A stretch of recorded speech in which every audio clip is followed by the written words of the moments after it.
Hi, I'm Susan Simpson with the Oklahoman. I'm here with Burns Hargis, who is named today as the next president of Oklahoma State University. I have a few questions to ask you. Is Flashpoint over? We don't, no. No. No, it's not over. Not for the near future. Yeah, we're talking about how this affects it and what it means, and we'll be doing that over the next few months. Okay. I probably won't be quite as critical of legislators as I was. Thank you. And then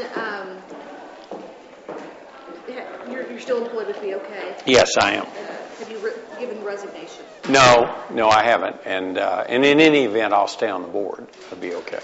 Do you think that the legislature should amend the state statute so that you can start as president? I express no opinion on that. The legislature can do whatever they deem prudent. Okay. And then I met your wife, Ann. Do you have children? Yes, we do. We've got a son, Matt, who is married and has 2 children. They're in Oklahoma City. And our daughter and her husband have a son, 2-year-old son, and they live in Norman and have the Earth Health Food Store. Okay. And Okay, we got all that out of the way. Now all right. Here we go. Mr. Hargis, you were an OSU regent for 5 years. How will that help you as president? What did you learn that would help you as president of OSU? Well, I have a very good relationship with all the regents.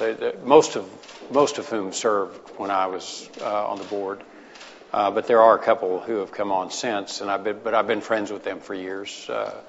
Greg Massey and Andy Lester. And so just knowing them well, I think, is important. We've worked together, and I think, have a level of trust and confidence in each other, and so I think that's helpful. Also, I understand, I think, the role of the regents and their policy-making role, which is important to know, and also the communication that's required to satisfy the regents. They don't like to get surprised, and I didn't like to get surprised. So we're very cognizant of the need to keep everyone informed. Communicate. It's just as simple as it can be. So all of that will be helpful, and I also know what their challenges are and what their limitations are. And in your career as a lawyer and now a banker, how will that experience help you as president? Well, I hope the lawyer part makes me persuasive. That I can persuade people to come on board, especially people who can make nice donations to the university. And I think as a banker, just the whole service mentality, I think, is very important. We're here to serve. We're the staff serves the faculty and the students, and the faculty serves the students, and we're all serving the state of Oklahoma. So if you have that service mentality, and that's something that in banking we really try to nurture, because sometimes your customers are internal, sometimes they're external, but they're all customers nonetheless, and you have to have the desire and the attitude to serve them. Some faculty members have said you'll be a great advocate for the university and a great fundraiser, but they like Provost and Interim President Marlene Strait, and they would like her to have charge of the day-to-day operations of the university. What do you think about that? Well, Marlene has agreed to stay on as the Provost and Vice President of Academic Affairs. Whether her roles would be expanded is something we'd still have to talk about and decide if that's a good idea. But the faculty, in terms of academic relations with the administration, will not see any real change going forward, because Marlene's going to stay on in that role. And I agree with them. She's done a great job. Boone Pickens has given hundreds of millions of dollars to OSU. Over 300. Yes, but most notably for athletic facilities. What has been and what is your relationship with him and his with how this university moves forward? Well, I have great respect for Ben Pickens. His first and primarily as just a human being. He's just an honest, hardworking, dedicated citizen.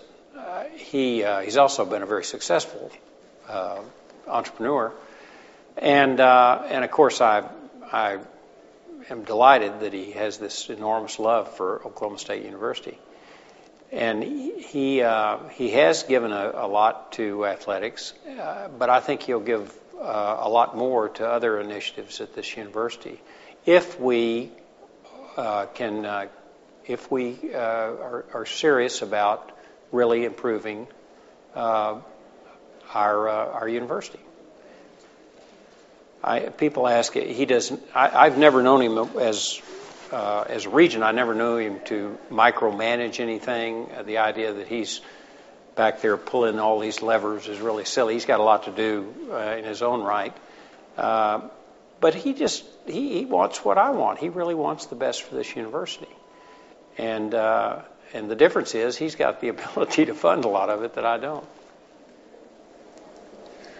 What's your opinion on the state of the athletic department here? Are you happy with the direction the programs are going? You know, OSU languished for a long time in athletic facility expenditures and other aspects of the athletic program. One of the most successful people at Oklahoma State University was Mike Holder as the golf coach. He did it all on his own. He built arguably the finest college golf course in America. It's debt-free. He had one of the highest graduation rates of his athletes of any program in the United States. He's an MBA. He's an extremely bright and talented person, and he has very high ethics and a work ethic that'll wear anybody out. And I think the athletic department under Mike Holder's leadership is heading in exactly the right direction, and I'm very pleased with it. And often that can be a very difficult area for a college president, but I don't think that's the case here. I think that's about it. Will that do it? I appreciate your time.